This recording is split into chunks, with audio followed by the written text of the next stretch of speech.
Bonjour et bienvenue pour ce nouveau numéro de Tendance de Fonds et j'ai le plaisir de retrouver aujourd'hui sur le plateau Raphaël Hassan, responsable relations investisseurs chez Oddo BHF Asset Management. Bonjour Raphaël. Bonjour Laurent. Alors, nous sommes ensemble pour parler d'un fonds commun de placement à risque, le FCPR Oddo BHF Invest for Tomorrow.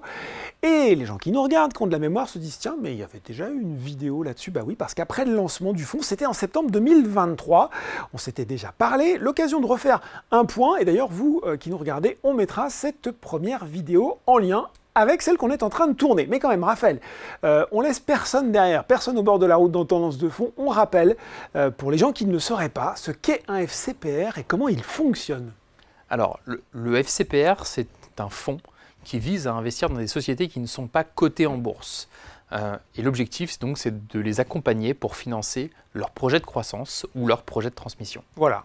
Définition simple pour le FCPR en général. Quel est l'objectif précis de Oddo BHF Invest for Tomorrow? Alors, Oddo BHF Invest for Tomorrow, c'est un fonds qui vise à financer des solutions pour répondre aux enjeux de demain.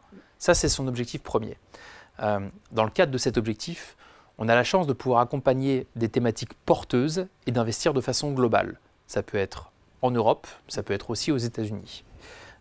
Et on fait ça principalement sur des entreprises de taille intermédiaire qui pourront, on l'espère, constituer les leaders de demain. Alors, vous l'avez dit, dans des thématiques précises, pour accompagner ces leaders de demain, quelles sont ces thématiques? Alors, à titre d'exemple, nous investissons sur plusieurs thématiques, parmi lesquelles on va retrouver l'intelligence artificielle, le traitement des eaux ou encore le stockage de l'énergie. Bon, le fonds, on l'a dit, il existe maintenant depuis plusieurs mois et on le dit aussi souvent, le private equity, c'est pour financer l'économie réelle. Les gens qui nous regardent, les investisseurs se disent, tiens, justement, est-ce qu'il y a là des sociétés, des projets que je connais et dans lesquels je pourrais me retrouver?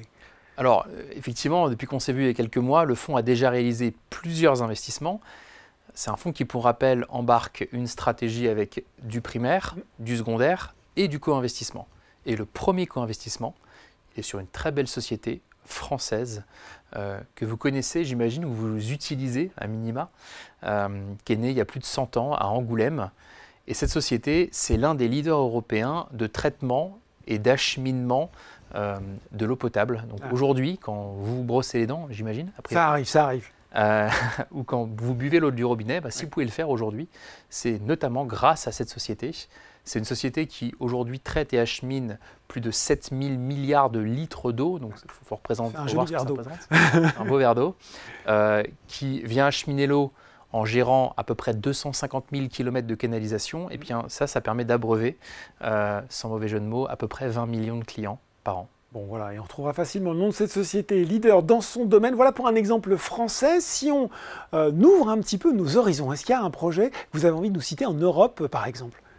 Alors, on le disait un petit peu en préambule aussi, la collecte de déchets, le traitement des déchets, c'est aussi un gros enjeu de demain. Et c'est évidemment quelque chose qui est adressé par ce fonds-là.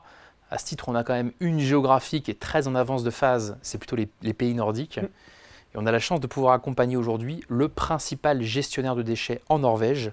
Et donc, c'est historiquement une petite entreprise qui aujourd'hui est plus si petite que ça, qui était à l'origine une entreprise traditionnelle dans la collecte de déchets et qui a beaucoup évolué, qui a accompagné son temps, qui aujourd'hui se développe plutôt sur les aspects de recyclage, mais aussi de valorisation de déchets. Bon, accompagner les leaders de demain, c'est déjà une satisfaction en soi, mais on n'est pas contre un petit peu de rendement aussi quand on est investisseur. Quel est le rendement espéré pour ce FCPR? Alors, le FCPR Oddo BHF Invest for Tomorrow, il affiche un objectif qui est plutôt en ligne avec nos précédents FCPR. Ce n'est pas le premier de la gamme. On a déjà un historique assez profond sur ce sujet-là. Et donc, son objectif de rendement annuel est de 8% net de frais.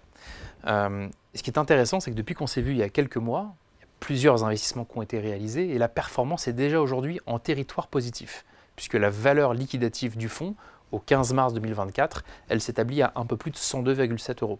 Bon, la performance est sur de bons rails. On rappelle aussi que c'est un produit très accessible puisque le montant de souscription minimum, il est de 1 000 €. Reste une question pratico-pratique mais importante quand même, au sein de quelle enveloppe on peut loger ce produit. Et puis on en profite aussi pour rappeler un autre paramètre important, celui de la durée de blocage de ce type d'investissement, Raphaël.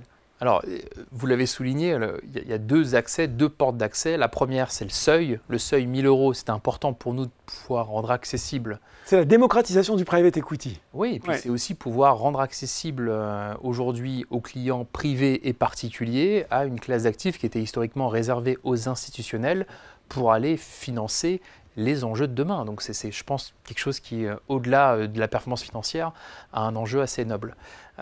Et donc, il y a encore une fois deux seuils d'accès. Le 1000 €, c'est le seuil d'accès d'un point de vue en termes de montant. Et puis, il y a aussi les enveloppes. Et là, on a voulu être aussi le plus large possible. On peut y souscrire au travers d'un compte titre, mais on peut aussi y souscrire au travers d'une assurance vie française, chez Boursorama, par exemple. J'allais dire Boursorama. Ah oui. Boursorama. Le portail, c'est encore Boursorama. Mais ça peut aussi se faire en PEA-PME, par exemple.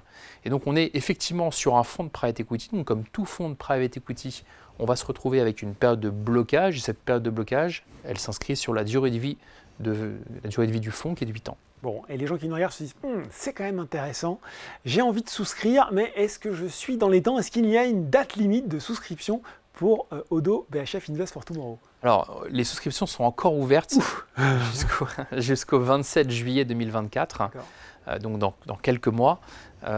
Néanmoins, on se réserve le droit de pouvoir étendre de 6 mois supplémentaires cette fenêtre de souscription. Bon. 27 juillet, mais en tout cas, c'est la date que je retiens. Et puis, on termine en disant que pour les clients Boursorama, eh bien, la souscription au FCPR ODO BHF Invest for Tomorrow, elle se fait sans frais d'entrée dans le cadre de Bourso Markets. Merci beaucoup, Raphaël, pour ces explications. Merci, Laurent. Tendance de fond, c'est fini pour aujourd'hui, mais on se retrouve très bientôt pour un nouveau numéro.